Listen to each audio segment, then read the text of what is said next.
ඔබතුමා කතා කරද්දි කිව්වා මේ අපිට මේ පාර හදන එකට පින් දෙන්න ඕනේ නැහැ. සංවර්ධනයයි ඡන්දයයි එකට ගැට ගහන්න ඕනේ නැහැ.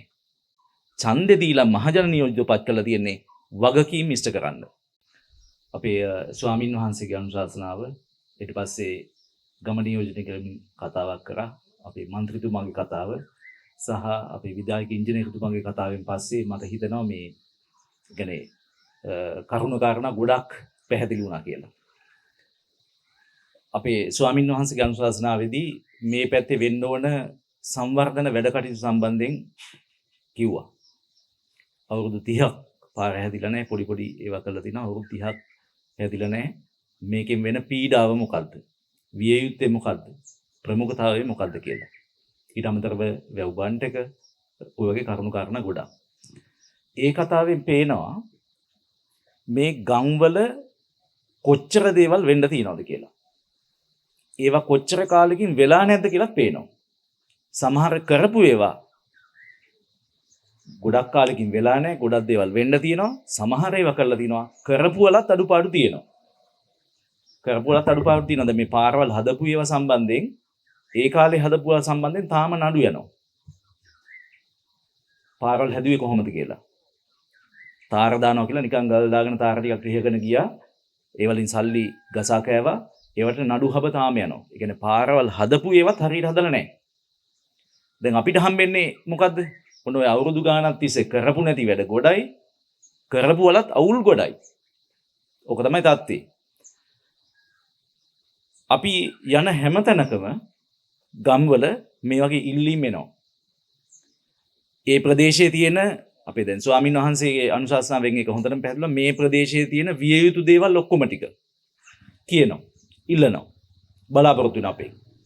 ඒ කියන්නේ අපි ආණ්ඩුවපත් වුණාට පස්සේ ජනතාව Tamanට වෙන්න ඕන තියෙන දේවල් ටික කරයි කියලා විශ්වාසයකින් අපෙන් ඉල්ලනවා.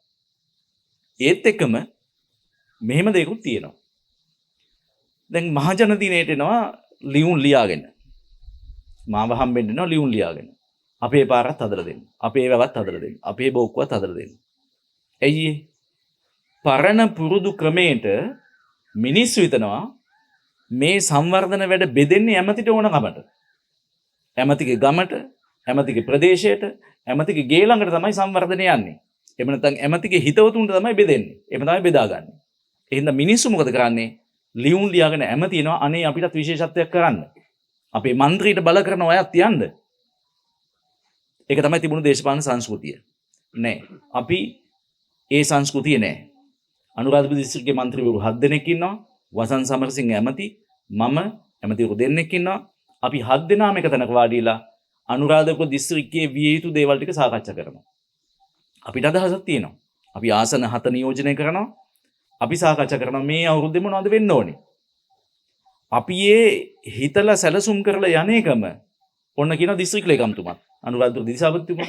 ඒ කියන්නේ නිලධාරීන් හිතන එකයි අපි සැලසුම් කරන එකයි එකයි. මේක කිසිදු දේශපාලන ભેද බින්නයක් මොකක්වත් නැහැ. අපිට ඕන තැන් වලට සංවර්ධනය ගෙන්න අපේ උමනාවක් නැහැ. ඒ පරණ දේශපාලනේ. දැන් මේ පාර හදන්න ඕන කියලා සම්මත කරගන්න ඕනේ, අනුමත කරගන්න ඕනේ ප්‍රාදේශීය සම්බන්ධීකරණ කමිටුව තලාවේ තියෙන. මට හොඳට මතකයි මම ප්‍රාදේශ සම්බන්ධීකරණ කමිටුවේ සභාපති විදිහට වාඩි වෙච්ච දෙවනි රැස්වීම මට මතක විදිහට ඒකදී ආව පාරවල් ටිකක් තියෙනවා හදන්න අපිට මුදල් වෙන් වෙනවා පාරවල් 4ක් නම් කරලා එවන්න කියලා. ඒකේ මොන පාරවල්ද අනුමත කරන්නේ? අපි සභාවෙන් ඇහුවා ප්‍රාදේශ සම්බන්ධීකරණ කමිටුවට අපේ ග්‍රාම නිලධාරී මහත්වරු ප්‍රාදේශ ලේකම් කාර්යාලයට අදාළ නිලධාරීන් ශේෂ්ත්‍ර නිලධාරී ඒ වගේම මාර්ග සම්වර්ධන අධිකාරී PRD වගේ ආයතන ප්‍රධානීන් සහ නිලධාරීන් තමයි එන්නේ. අපි යෝජනා කරගෙන හිටිය පාරවල් 4ක් ඒ සභාවෙනුත් ඒ පාරවල් 4ම තමයි එන්නේ. මේ පාර, නබඩව පාර, ගල්ඔඩුම් පාර ඔය වගේ පාරවල් දෙක තුනක්. අපි හිතපු එකම තමයි එතන උනේ. කවදාවත් ප්‍රාදේශීය සම්බන්ධීකරණ කමිටුවක පාරවල් හදන ඒවා කෝකද හදන්න ඕනේ කෝකටද මූලිකත්වය දෙන්න කියලා සාකච්ඡා කරලා නැහැ. ඇයි ඒ? පරණ දේශපාලනේ තිබුණේ ඇමතිට ඕන තැන තමයි හැදෙන්නේ. දැන් නබඩව පාර හදන්න දානකොට නබඩව පාර තමයි මගේ ගෙදරක් තියෙන්නේ. එතකොට ඔන්න එනවා ඇමතිගේ ඉස්සරහ තමයි පාර හදන්න කියලා. ඒ පාර මේට හපන්. හැදුවටම පස්සේ හදලා නැහැ. යන්නම බෑ. හැබැයි මේ පාරවල් වලින් අන්තිමටම සල්ලි වෙන් කරගත්තේ අන්තිමටම හදමු කියලා එකඟතාවය ගත්තේ ඒ පාරට. ආදර්ශයක් රකින්න ඕන හින්දා. ඒ හින්දා පරණ දේශපාලන ක්‍රමයට අපි වැඩ කරන්නේ. ඊළඟ එක තමයි ගම්වල මිනිස්සුන්ට බයක් තියෙනවා ඉස්සර ආණ්ඩු කරා වගේ අපේ ගමේ දේවල් නොකර අතාරීද. ඒ කියන්නේ සංවර්ධනය කියන එක කරේ ඡන්ද බලාගෙනනේ. දැන් අපේ ස්වාමීන් වහන්සේට මම මේ ගරුත්වයෙන් කියන්නේ මම උන්වහන්සේ කතාව හෙලා දකින්න නෙවෙයි. උන්වහන්සේ කිව්වනේ මේ ටික කරොත් එහෙම 2029 නෙවෙයි දිගටම මාව අමතක කරන්න ගන්න නැහැ කියලා. ඒකට මම ඒ තරම් එකඟ නැහැ. 2029 ඡන්දේ දිනන්න බලාගෙන නෙවෙයි කරන්නේ. 2029 සමහරට මම ඡන්ද ඉල්ලන එකකුත් නැති වෙයි. හැබැයි අපි දේශපාලන ව්‍යාපාරිකයනේ ඡන්ද ඉල්ලනවා. ඒ කියන්නේ අපි ඡන්දේ දිනලා ආණ්ඩුවට ආවට පස්සේ අපි වැඩ කරන්නේ ඡන්දේ බලාගෙන නෙවෙයි. ඡන්දේ බලාගෙන වැඩ කරන්නම් 2029 ඡන්ද එනකොට. ඡන්දේ ප්‍රකාශ උත්පත්ති වුණාට පස්සේ අපි ඡන්දෙට වැඩ. සංවර්ධනයයි ඡන්දයයි එකට ගැට ගහන්න ඕනේ නැහැ. ඒක පැරණි දේශපාලනය. ගම්වල මිනිස්සුන්ට බයක් තියෙනවා. අපේ ගමෙන් ඡන්දේ හම්බෙන්නේ නැති වෙයි කියලා මොනවා හරි එමතුමාට පණිවිඩයක් ගිහිල්ලා අපේ ගමට සංවර්ධනය කියන එකක් නැති වෙයිද? ඒ හින්දා උපරිම පාක්ෂික භාවය පෙන්නලා අපේ ගමට සංවර්ධනය ගේන්න කියලා ඉල්ලනවා. ඒ පරණ දේශපාලනය.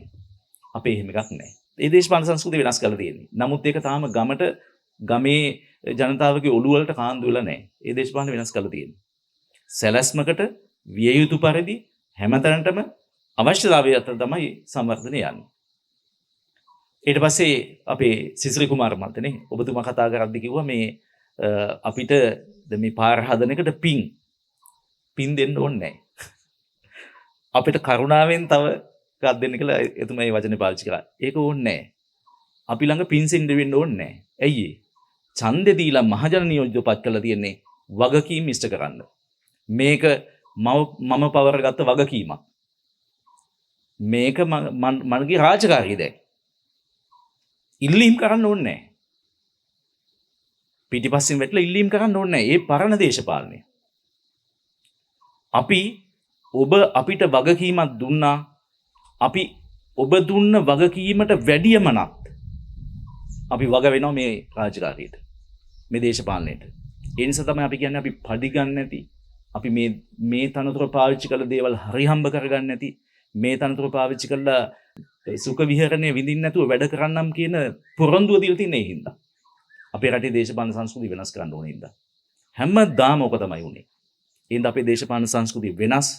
අපි මේ සංවර්ධනය අපේ වගකීමක් විදිහට පවර්ගෙන තිනවා. අපිට සැලැස්මක් තියෙනවා. බොහෝ දේවල් තියෙනවා කරන්න. දැන් අපිට අපේ විධායකින්තුමාගේ කතාවෙන් බොහෝ දේවල් එළියට ආවා. අපි ආණ්ඩුව ගන්නකොට පාරවල් හදන්න නෙවෙයි, ගමට සංවර්ධනය ගේන්න නෙවෙයි. ආණ්ඩුවේ රජයේ නිලධාරීන්ට පඩි ගෙවන්නත් සල්ලි නැහැ ආණ්ඩුවට.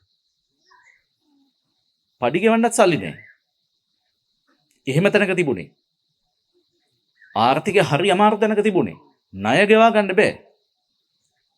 අපිට පළවෙනි වගකීම තමයි අපිට කරන්න තිබුණු පළවෙනි කාර්යය තමයි ආර්ථිකය ස්ථාවර කරන එක. ඒක අපි දැන් කරලා ඇවිල්ලා ඉන්නේ. අපිට පළවෙනි වගකීම තිබුණේ ආර්ථිකය ස්ථාවර කරන්න. ආර්ථිකය ස්ථාවර කරන්න නැතුව සංවර්ධනය කොහෙත්ම බෑ. අපි ආර්ථික සංවර්ධනය කරා. ගිය අවුරුදු 2025 අවුරුද්දේ බිලියන 1360ක් අපි වෙන් කරා සංවර්ධන වැඩ කටයුතු පමණක්. මේ අවුරුද්ද එක තව වැඩි කරා. දිත්වාවහම තව කොටසක් කරන්න උනා බිලියන 500ක් එකට යොමු කරා. ජනාධිපතිතුමාගේ කතාවේදී කිව්වා මේ පළවෙනිදා තිබුණු කතාවේදී කිව්වා ලබන අවුරුද්දේ අපි බිලියන 2000ක් ට්‍රිලියන 2ක් අපි සංවර්ධන වැඩ කටයුතු වෙන් කරනවා. ඒක මහ දැවැන්ත මුදලක්. අපි වෙන් කරපු බිලියන 1360 මේ අවුරුද්දේ බිලියන 1450ක් විතර වෙනවා. ලබන අවුරුද්දේ බිලියන 2000ක් කරනවා. බිලියන 2000ක් සම්පූර්ණයෙන්ම රටේ සංවර්ධන වැඩ කටයුතු වෙනුවෙන්. අපි ඒක කළා තියෙන්නේ. ආර්ථික ස්ථාවර කරා, රජයට මුදල් උපය ගත්තා, රජය හම්බ කරගත්ත සල්ලි එකතු කරගත්ත ඒ සල්ලි අපි රටේ සංවර්ධනයට වෙන් කරනවා. අපිට මුලින්ම ආර්ථික ස්ථාවර කරන්න තිබුණා. රටේ දැවැන්ත සංවර්ධන ව්‍යාපෘති අතරමඟ නැතර වෙලා තිබුණා. හයිවේ වෙන්න පුළුවන්, ගුවන්තොටුපළ සංවර්ධනය වෙන්න පුළුවන්, වරාය සංවර්ධනය වෙන්න පුළුවන්, වෙනත් සංවර්ධන වැඩ කටයුතු 10 ගණන් අතරමඟ නැතර වෙලා තිබුණා. ඒව පටන් ගත්තා. ඊළඟ පීවර ගමේ සංවර්ධනය. අපි ගමේ සංවර්ධනයට දැන් අත තියලා තියෙනවා. අපිට තියෙන්නේ සැලසුම් කරන්න, හරියට බෙදා හරින්න, මුදල් වෙන් කරන්න නායකත්වය දෙන්න. ඕන විධායක ඉංජිනේරු මහත්මයා කිව්වා ඊළඟ ගැටලුව. බිලියන 32ක් වෙන් කරලා තියෙනවා මාර්ග සංවර්ධන අධිකාරියට පාරවල් හදන්න. ඒ කියන්නේ මේ මෙහාට වෙන් කරපු මුදල වගේ 10 ගුණයක් වෙන් කරලා තියෙනවා. හරියටම 1000ක්. මේ වගේ වැඩ 1000කට සල්ලි වෙන් කරලා තියෙනවා. සල්ලි වෙන් කරාට ඒක කරන්න බෑ. මාර්ග සංවර්ධන අධිකාරියට මොකද ධාරිතාවක් තියෙනවනේ කරන්න. මොකද සීමාවක් තියෙනවනේ කරන්න. ඒ සීමාවත් දැන් පැනලා තියෙන සල්ලි වෙන් කරලා තියෙන කි. අපි සල්ලි තව වෙන් කරත් කරන්න අමාරුයි. ඒ හින්දා මේ අපේද ප්‍රශ්න තියෙන්නේ. දැන් අපේ නෙමෙයි ප්‍රශ්න තියෙන්නේ. අපිට දුන්නු වගකීම අපි ආර්ථිකය හැදුවා, සල්ලි එකතු කරගත්තා, සල්ලි වෙන් කරා. කරන්න පුළුවන් ධාරිතාවක් තියෙනවා. ඒ රටේ අවශ්‍යතාවය වැඩිනේ. හැම ගමකම මේ වගේ වැඩ 100 ගණනක් තියෙනවා කෙරෙන්න. වැඩ 100 ගණනක් තියෙනවා. මේ යටිතල පහසුකම් විතරයි. තව වැඩ තියෙනවා මම කියන්නම් ගමේ කෙරෙන්න ඕනේ. දහස් ගණනක් තියෙනවා වැඩ. ඒක මේ එක අවුරුද්දකින් කරගන්න බෑ මේ රාජ්‍යාන්තරයට. එක අවුරුද්දකින් ඒව කරන්න බෑනේ. රාජ්‍යාන්තරයේ උපරිම වැඩ 2025 අවුරුද්දේ අපි වෙන් කරපු සල්ලි වලින් 75%ක් වියදම් කරා. එහෙම වෙලා නැහැ කලින්. කියන්නේ උපරිම ධාරිතාවෙන් වැඩ කරා. ඒත් ඉවර කරලා ඉවර කරන්න බැරි තරම් වැඩ කන්දක් තියෙනවා ගම්වල. විශේෂයෙන්ම ගම්වල. මොනකයි තියෙන ප්‍රශ්නේ. අපි 2027 අවුරුද්දේ තව සල්ලි තෝගයක් වෙන් කරනවා.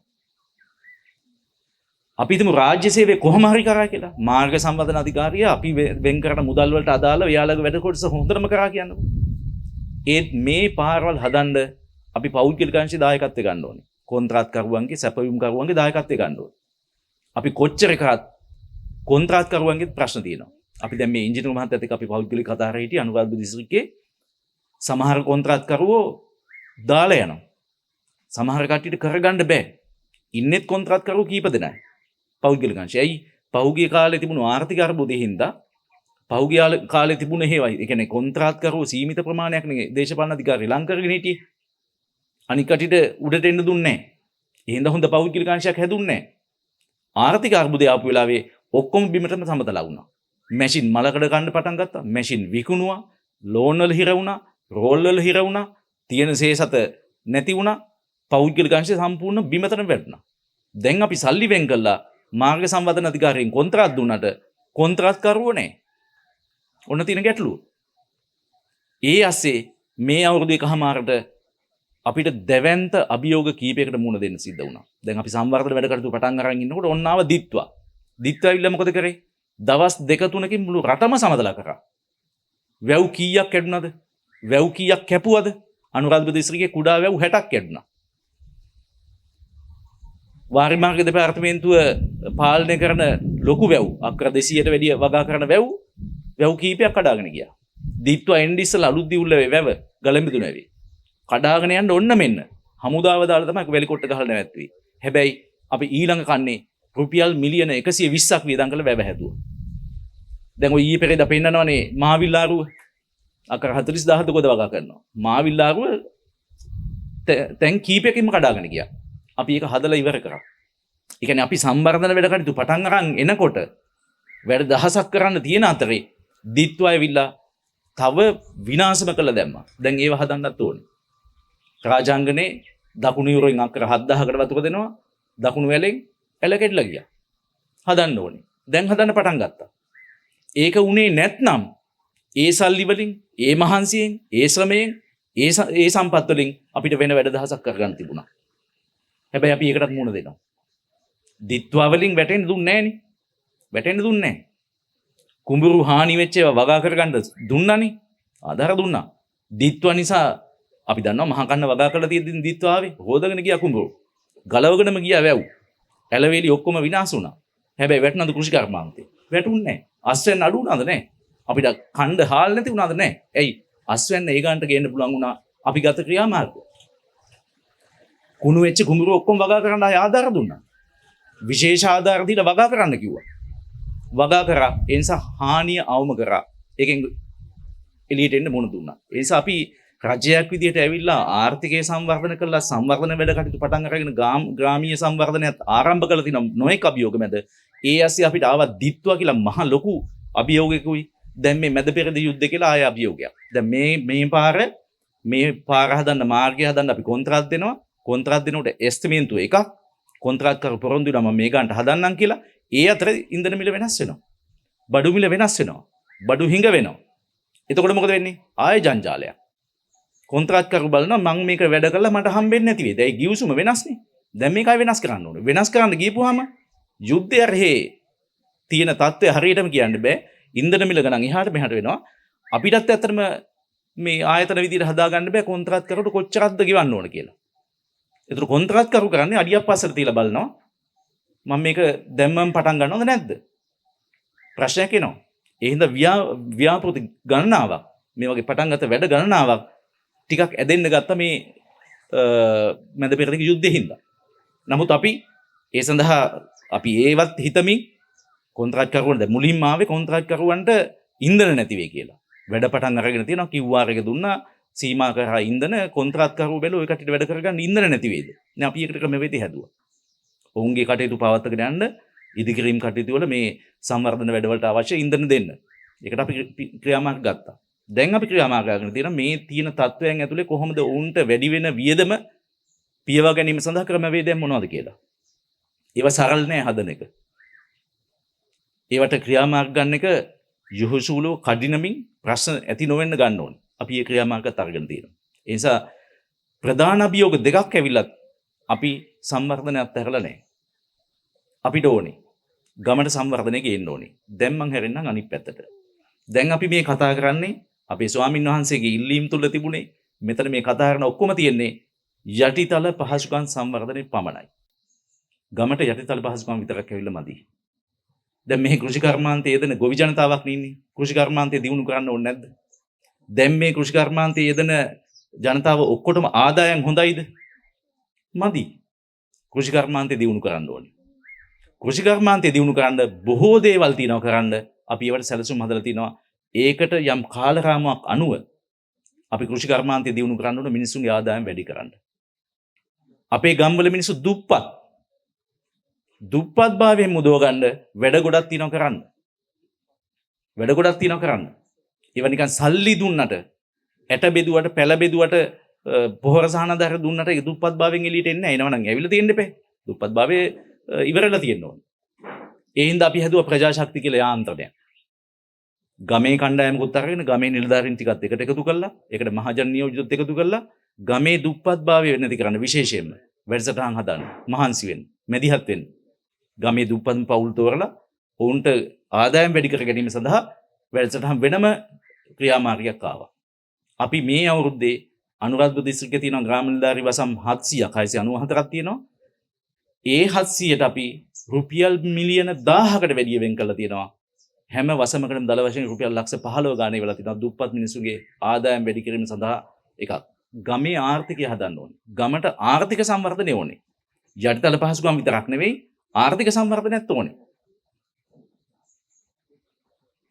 ගමේ සමාජ සංවර්ධනයත් ඕනේ. සමාජ සංවර්ධනය කියන එක අමතක කරන්න බෑ. සෞඛ්‍ය. අද මොකදලා තියෙන්නේ? ගමේ මිනිසුන්ට ලෙඩ රෝග තියෙනවා, බෙහෙත් ගන්න ඉස්පිරිතාලේ ප්‍රශ්නයක් තියෙනවා. සෞඛ්‍ය සේවාව දියුණු වෙන්න ඕනේ. දියුණු වෙන්න ඕනේ කොහොමද? දියුණු වෙන්න ඕනේ තව තවත් මේ එක ඉස්පිරිතාලයක් දියුණු කරලා නෙවෙයි. ලෙඩ හැදුනට පස්සේ බෙහෙත් ගන්න දේවල් හදලම විතරක් වැඩක් නැහැ. ලෙඩ හැදෙන එක නවත්තන්නත් ඕනේ. ලෙඩ මූලික අවස්ථාවේදී බෙහෙත් කළා ඔඩු දුවන්න කලින් නවත්ත ගන්නත් ඕනේ. එහෙනම් සෞඛ්‍ය පද්ධතිය වෙනසක් ඕනේ. අපි සැලසුම් කරලා තියෙනවා. සුවසහන කියලා සෞඛ්‍ය මධ්‍යස්ථානයක් ගේන්න දල වශයෙන් ගත්තාම ග්‍රාම නිලධාරී වසමක් දෙකක් පවුල් 5000ක් විතර ඉලක්ක කරලා මෙහෙ යදෙන්න ඕන මධ්‍යස්ථානයක්. එතන ඉන්න දොස්තර මහත්තයෙක්, එතන ඉන්න නර්ස් නෝනා කෙනෙක්. එතන තියෙන පද්ධතියක් අර මිඩ්වයිෆ් නෝනා කරනවා වගේ ඒ සෙන්ටර් එකෙන් ඒ සේවාව ලබා දෙන ප්‍රදේශයේ සියලු දෙනා රෙජිස්ටර් කරගන්න ඕනේ. රෙජිස්ටර් කරගෙන කාලෙන් කාලට සෞඛ්‍ය චෙක් කරන්න ඕනේ. අපි ගියේ නැතත් එතනින් කතා කරලා කියනවා ඔයා එන්න ඔයා චෙක් කරලා නැහැ. ප්‍රෙෂර් එක හැදෙන්න කලින් ප්‍රෙෂර් එක බලන්න ඕනේ. කොලෙස්ටරෝල් එන්න කලින් කොලෙස්ටරෝල් චෙක් කරන්න ඕනේ. සීනි හැදෙන්න කලින් සීනි චෙක් කරන්න ඕනේ. සීනි හැදෙන එක නවත්ත ගන්න උපදෙස් දෙන්න ඕනේ. එතකොට තමයි අපිට මේ ලෙඩ හැදෙන එක නවත්ත ගන්න පුළුවන්. ඒකට අපි පද්ධතියක් යාන්ත්‍රණයක් ක්‍රියාත්මක කරලා තිනවා. පටන් ගන්න තිනවා. ඒ වැඩසටහන් දැන් පටන් ගන්න තිනවා. එවැනි සෞඛ්‍ය මධ්‍යස්ථාන 200ක් ආරම්භ කරනවා මේ අවුරුද්දේ. දැන් ගොඩක් ඒවා විවෘත කරලා තියෙන්නේ. අනුරාධපුර දිස්ත්‍රික්කයේ කීපයක් අපි පටන් ගන්න තියෙන්නේ. ගමට ගේන්න ඕනේ. ඊට පස්සේ අධ්‍යාපනයේ පාරවල් ටික හදනවා, කෘෂි කර්මාන්තය දියුණු කරනවා, සෞඛ්‍ය හැදුවා කියලාත් බෑ. අධ්‍යාපනයත් ඕනේ. අපේ දරුවන්ගේ අනාගතය හොඳට යහපත් කරන්න නම් අධ්‍යාපනය ඕනේ. දැන් තියෙන මේ අධ්‍යාපන ක්‍රමයේ යන්න බෑ. අධ්‍යාපනය වෙනස් කරන්න ඕනේ. අධ්‍යාපනයේ ප්‍රතිසංස්කරණයක් ඕනේ. ඒ අධ්‍යාපන ප්‍රතිසංස්කරණය කරන්න ගිහුවම ලොකුම බාධාව කරේ විපක්ෂය. ලොකුම බාධාව කරේ විපක්ෂය. අධ්‍යාපන ප්‍රතිසංස්කරණය සම්පූර්ණ අසභ්‍යකරණයකට ලක් කරා. නමුත් අපි ඒ වලින් සැලුන්නේ ඒවටත් නිවැරදි ප්‍රහාර එල්ල කරමින් ඒවට උත්තර දෙමින් අපි අධ්‍යාපන ප්‍රතිසංස්කරණ ක්‍රියාවලිය පටන් ගන්න තියෙනවා. අධ්‍යාපනයේ මේ අපේ ආණ්ඩුව කාලේ තමයි වැඩිම ගුරුවරු සංඛ්‍යාවක් බඳව ගන්න තීරණය කළා තියෙන්නේ. වැඩිම පාසල් සංඛ්‍යාවකට පහසුකම් දෙන්න තීරණය කළා තියෙන්නේ අපි. ඒවත් කරමින් අධ්‍යාපනය වෙනස් කරන්න ඕන. අධ්‍යාපන ප්‍රතිසංස්කරණ ගේන්න ඕනේ. අපේ ගම්වල දුවා දරුවන්ට ඉගෙන ගන්න, උන්ගේ ඇස්පාදන්න, උන්ගේ දක්ෂතා එළියට ගන්න අධ්‍යාපන ක්‍රමය දියුණු කරන්න ඕනේ. ඒ හින්දා අධ්‍යාපනය, සෞඛ්‍ය, ඇතුළු සමාජ යටිතල පහසුකම් සමාජ සංවර්ධනය, ඒ වගේම ආර්ථික සංවර්ධනය සහ යටිතල පහසුකම් සංවර්ධනය තමයි කරන්න ඕනේ. බොහෝ විට ගමේ කතා කරන්නේ ඔය යටිතල පහසුකම් පමණයි. නමුත් අපිට වගකීමක් තියෙනවා අනිත් සංවර්ධනයත් අනිත් අංශවල සංවර්ධනයත් ඇති කරන්න ඕනේ. ඒ නිසා අපි එහෙම පුළුල් දැක්මක් සහිතව වැඩ කරලා තිනවා. ඒ සඳහා යාන්ත්‍රණය හදලා තිනවා. ඒ සඳහා මුදල් වෙන් කරලා තිනවා. ඒ සඳහා වැඩ ආරම්භ කරලා තිනවා. අපෙන් ඉල්ලුවත් නැතත්, අපිට කිව්වත් නැතත්, අපේ මහජන නියෝජිතයෝ මෙහෙවමින් අපි මේ සංවර්ධනය ගේන්න කටයුතු කරනවා.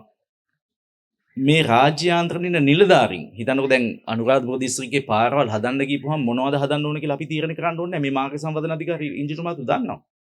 ඒ කට්ටියත් එක්ක කතා කරපුවා මේ කට්ටිය කියන පාර ඒ කට්ටියගේ තියෙනවා විද්‍යානුකූලව කොහොමද කරන්නේ. අපි කොච්චර කිව්වත් මෙන්න මේ පාර තමයි කාපට් කරන්න ඕන කියලා. මේ පාරට තමයි වැඩිම මුදල් වෙන් කරන්න ඕන කියලා. මාර්ග සංවර්ධන අධිකාරීන් කියනවා ඒ පාරේ කොච්චර ගමන් කරනවද, වාහන කොච්චරක් යනවද, මිනිස්සු කොච්චර පාවිච්චි කරනවද, කොච්චරක් ඒක වැදගත්ද, මොකද්ද මූලිකත්වය දෙන්න ඕන පාර කියලා ඒ කට්ටිය දන්නවා විද්‍යානුකූලව. ඒස රාජ්‍ය යාන්ත්‍රණයත් එක්ක එකතු වුණාම අපි දන්නවා මොකද්ද ගේන්න ඕන සංවර්ධනය කියලා. මොන සැලසුම්ෙන්ද ගේන්න ඕන කියලා. ඒක පැතිරෙන්න ඕන කොහොමද, බෙදා හදා ගන්න ඕන කොහොමද කියලා තියෙනවා. ඒස රාජ්‍ය යාන්ත්‍රණයේ අපි එකතු වෙලා මේ සංවර්ධනය දැන් සැලසුම් කරලා තියෙනවා. වැඩ පටන් ගන්න තියෙනවා, ඉදිරියට යමින් තියෙනවා. තාම අවුරුදු එකමාරයි ගිහිල්ලා තියෙනවා. මේ අවුරුදු එකමාරකට මේ පැත්තේ මොනවද කෙරුණේ කියලා ලයිස්තුවක් ලියන්න බලන්න. තලාවේ ඉඳලා මෙතෙන් එනකන් කාපට්ටලා තියෙනවා. මේ පාරේ කාපට් එනවා. බස් එකක් දැම්ම ගම්මාන 15කින් කවදාවත් බස් එකක් හිමු නැත් පාර. බස් එකක් යන්න පටන් ගත්තා. ඒ බස් එක පටන් ගන්න එහා පැත්තේ නබඩ පාර හැදෙන්න ගත්තා. වැව් කීපයක් හැදෙන්න ගත්තා. තව මාර්ග ප්‍රාදේශ සභාවෙන් ගොඩක් දේවල් පටන් ගන්න තියෙනවා. ප්‍රාදේශීය සභාවෙන් අවුරුදු 3කින් කරපු නැති වැඩ අපේ ප්‍රාදේශ සභාවේ මාස 7කින් 8කින් කරලා තියෙනවා. ඒත් ඉවර කරගන්න බෑ. ඉතින් වැඩ ගොඩක් තියෙනවනේ. මාර්ග සංවර්ධන අධිකාරියට අනුරාධපුර දිස්ත්‍රික්කෙම තියෙන පාරවල් කිලෝමීටර් ගානට වැඩිය ප්‍රාදේශීය තලාව ප්‍රාදේශ සභාවට මේ තලාව ප්‍රාදේශ සභාව බල ප්‍රදේශය ඇතුළේ තියෙන පාරවල්. මම කියපු කතාව තේරුණාද මන් දන්නේ නැහැ. මාර්ග සංවර්ධන අධිකාරියට කිලෝමීටර් 786යි තියෙන අනුරාධපුර දිස්ත්‍රික්කෙම තලාව ප්‍රාදේශ සභාවට තියෙනවා කිලෝමීටර් 1100ක් හදන්න. කොහොමද කරන්නේ? ඒකට මූණ දෙන්න පුළුවන් ප්‍රාදේශ සභාවක් නෙවෙයි ඉතුරු කරලා තියෙන්නේ. සභාපති දුබු වාහනේ ඉඳලා කුඩු කරලා ගියේ.